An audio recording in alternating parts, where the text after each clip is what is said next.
Well, hey, how are you? Welcome to Kirk Allen Outdoor Adventures. Today we're going to be working on the new bass boat. This is a 2012 Bass Tracker Pro Team 190, and we got some things to do on it. We just picked it up. We sold our Bass Tracker 175 TX. That was in 1989. This is the replacement boat. A little bit newer, actually a lot bit newer. The other one was in 1989. This is a 2012 model. It came with a Lowrance and a Minn Kota Ultrex, which we have a lot of things to do here.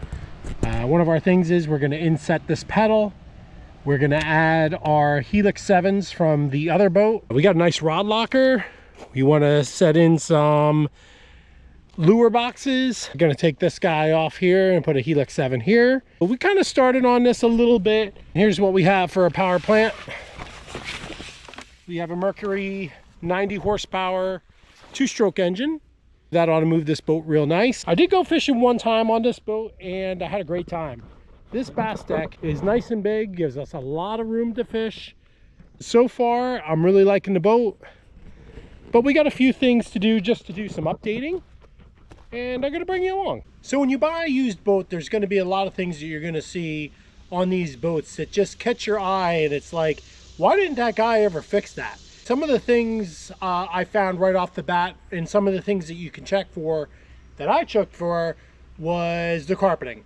Now I did see a few little here and there tears, not tears really, but all this area here, you can see some of it's still flipped up. So I got glue and I glued all that down here. So basically, any of those carpets that are frayed up, you want to definitely get them taken care of. And another little thing that, for some reason, never was taken care of is this little hole here. So, looks like no big deal, right? Well, when I went in the water and I took the boat back out, this was splashing water all over the place. So, I drilled a little relief hole here. And now I'm actually going to put a cap in there besides. And boy, was that disgusting water when that came out. Got myself over to Amazon and I picked up these little caps. Pretty cheap.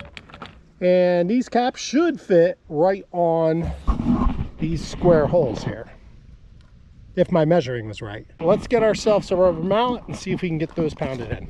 And I got my mallet here and we should be able to just give it one nice swift shot, and I would think that it's going to go in. It's pretty tight. That carpet is really kind of keeping it from wanting to go in there.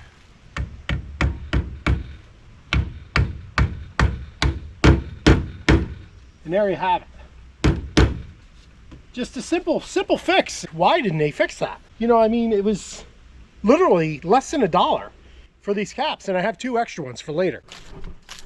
Same thing over here.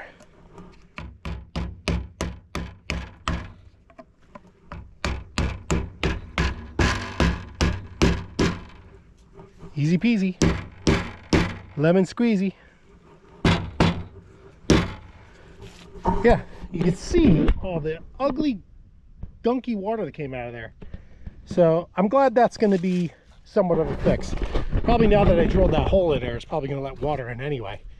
But isn't that the likeliness, right? The next thing here are these boat straps.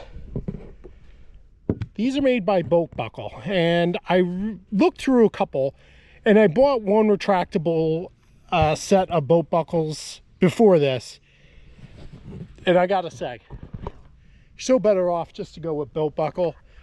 They're nice and compact. So the other ones I got were twice the size here, and if you're not sure what these are, right here we have the original boat straps, and they're tight and all, but it's kind of just a single ratchet strap, which pops open pretty easy.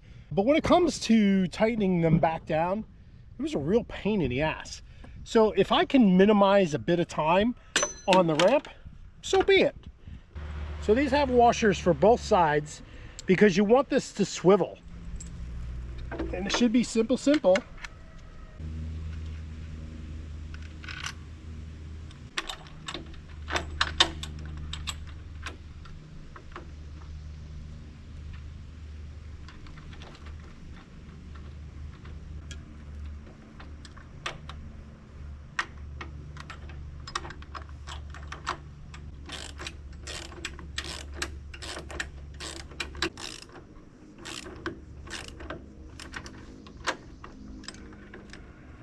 that's going to be able to pivot on there real nice.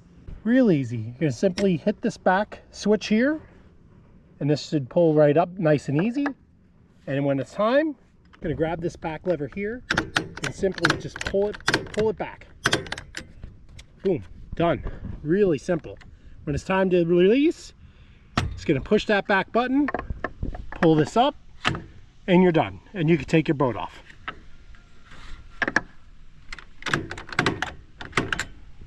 Really simple upgrade. I think that's so well worth it. Let's do the other side. All right. Get this old one off.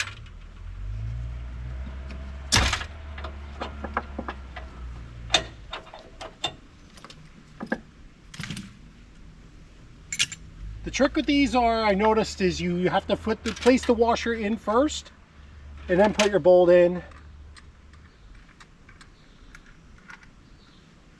Kind of was a little tough when I just tried to slide that through.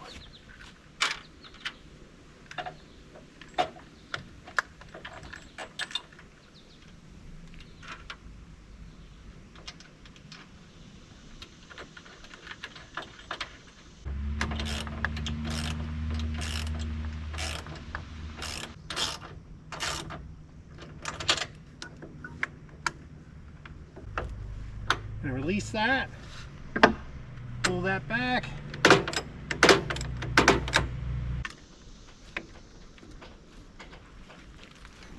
Thanks so much for watching Kirk Allen Outdoor Adventures. Don't forget to like and subscribe, and we'll see you on the next one. Hey, we really appreciate you stopping by and watching the video. We got more videos coming out on the 2012 Bass Tracker. Are they upgrades you can do with your boat? Check out this video and find out.